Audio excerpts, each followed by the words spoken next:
We have a hurricane moving up from the Gulf that's going to impact my area here over the next 3 or 4 days. The goal of this video is to show you, the homeowner, 6 ways that you can prepare for a hurricane so that you don't lose your valuable plants that you've spent your hard-earned money and time putting into your yard. Hi, I'm Dr. Tom Warren, and you're watching The Plant Doctor. Let's get started. I want to start with the biggest things, the tall things, and work our way down to the smallest stuff, because trees in general are going to be what causes the most damage when we have high winds, high rains. So I'm looking for 2 things in my trees. One, I'm looking for dead limbs. Dead limbs need to come out. Anytime the wind gets above 30, 40, 50 miles an hour, that is going to be prime time for those limbs to get dislodged from the tree and fall to the ground. So the next thing I'm looking for is this right here, the crotch angle. So crotch angle is the angle between the main trunk of the tree and the branch coming off of it. This is a very narrow crotch angle. This branch above me here stretches out 20, 30, 40 feet, and the diameter of the branch is not much smaller than the diameter of the trunk of the tree. This is a prime suspect to come down during high wind situations. In particular, if you have Bradford pears, they are notorious for having these bad crotch angles here. So if you have Bradford pears in your yard, check out those Bradford pears. Look for bad crotch angles. This is a wild cherry tree. This is a native tree for me. It's also known to have some bad crotch angles. And so we may look at removing this limb here before the high winds come into my area. Go around your entire house. Make sure your gutters are completely clean. You're going to get inches of rain in a matter of hours when these big storms come in off the ocean. And what that's going to do, if your gutters are not clean, is that it's going to overflow the gutters, and it's going to come down on whatever plants are below it. So for example here, if my gutters were not clean, these gutters would overflow and they would just berate these limelight hydrangeas and boxwoods that I have here in front of the house. So make sure your gutters are clean. Also, make sure your downspouts are clean. And if you have a flat lying lot, or if the lot slopes back into your house, I want you to look at putting on some type of drain extender onto your gutter. Get that water out away from the house. This part didn't really have to do much with plants, but think about the foundation of your house here. You don't want all that water just piling up at the base of your house. That's not good for the footers of the house.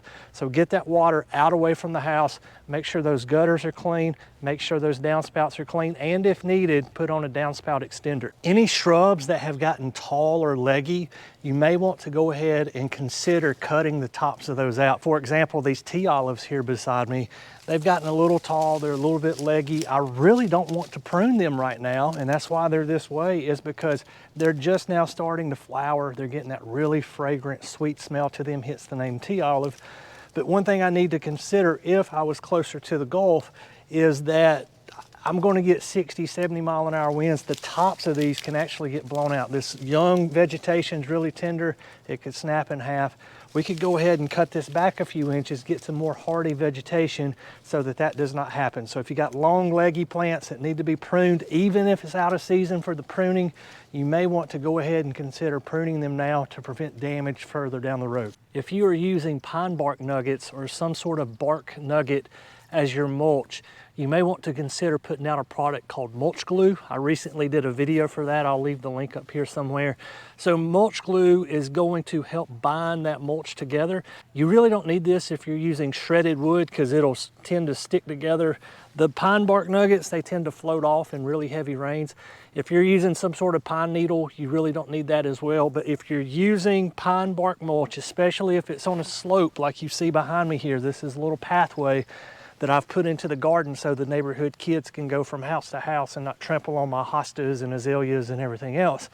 Make sure that you anchor that in place with something, because if not, it'll end out in the grass or it'll end up somewhere else in the yard that you don't want it. If you have potted plants like these vinca here, move them indoors. Put them in the garage, put them in the house. If you do not have a place to put them in the house, become knowledgeable of what direction the wind will be coming from. So the natural wind off of a tropical storm or hurricane in the northern hemisphere is going to spin counterclockwise.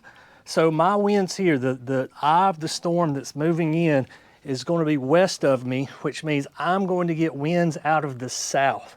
And so what I would want to do if I didn't have anywhere indoors to put my potted plants is put my plants on the north end of the house to help protect them from some of that wind. It's not perfect, but it's better than them sitting facing due south and catching a 40, 50, 60 mile an hour wind for hours on end. For really tender vegetation like these vinca here, I've got some Bidens here behind it and a few other annuals mixed in with them. These are plants that if it's exposed to excessive winds for a long amount of time, it's not going to be good for them. They don't have a lot of woody material. It's young vegetated material. And so one thing we can do here, and this is kind of a catch-22, is cover it with something. I would prefer to see you use a bed sheet like I have here or a burlap sack.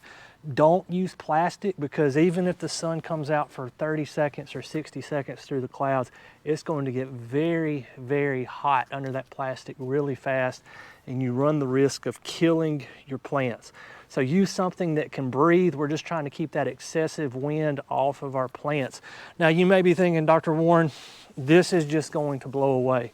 And it will. What we have to do is really, really, really anchor this down. So I've got a ton of old pavers. Maybe 10 years ago, I built this paver patio behind me here, and I still have some pavers left over, and I use them just for this purpose, is to put down bed sheets on sensitive plants in the winter, or if we've got a storm coming in from the Gulf, to cover them up and put as many cinder blocks around the perimeter of this, and it holds it down. Even in big winds, I've had 50, 60 mile an hour winds here.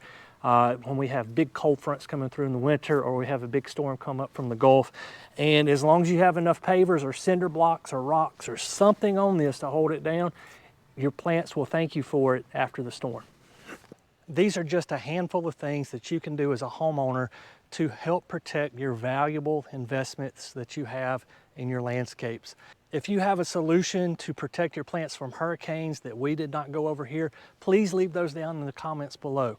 If you have a question about any of this, leave those questions down in the comments below. I'll do my best to answer those. Guys, as always, thank you for watching The Plant Doctor, and until next time, happy gardening.